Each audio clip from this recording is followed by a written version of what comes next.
So now let's get through more basic information. Just in case you don't understand how the whole thing works, a website, a URL, a domain name, how does it work? Again, if you feel this is too basic for you, go ahead and skip it. But let me cover the basics of a website and how it works, how a domain name works. So when you want to build a website, your website is basically, you can think of it like a Word document or a file on your computer. Okay, so you have a computer here. Now this computer is called a server. Okay, and the page that you create, this is your page. You have some nice pictures here. The page that you create is stored in this server. Now if this page was on your computer, then you can just open it up anytime you want. But this server can be miles away, can be thousands of miles away. I'm in Malaysia, my server is in the US. So how do I access this page? And most importantly, how do I let other people access this page? So this page will be my web page or my home page. So imagine if there's a page in your computer and you can view it, but how do you allow other people to access the same page and view it 24 hours a day? Especially when you're going to shut down your laptop or you're going to shut down your computer as soon as work is over, and when you do that, nobody else can access the page because your computer is shut down.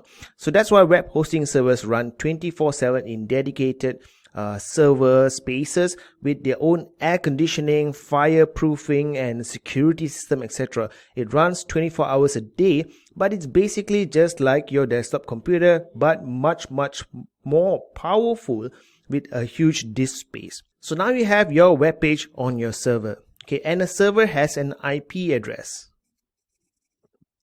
And the IP address can look something like 125.25.0.193.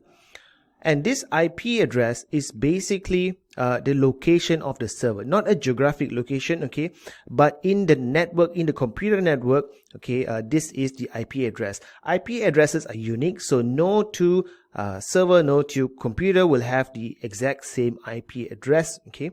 Now, if you were to give someone this IP address and they type this IP address in their browser, they will be able to route to this server, and from this server, the last part of the IP address here will specify which page or which folder or whatever it is.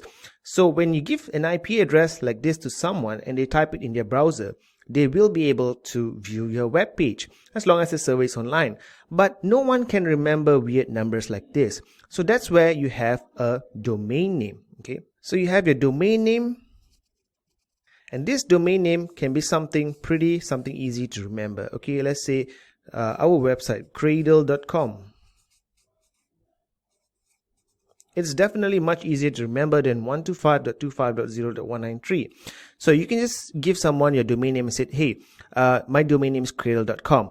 When they type Cradle.com in their browser, what happens is that a mapping process happens, okay, from the domain name registrar. So that can be, let's say, enorm or Namecheap.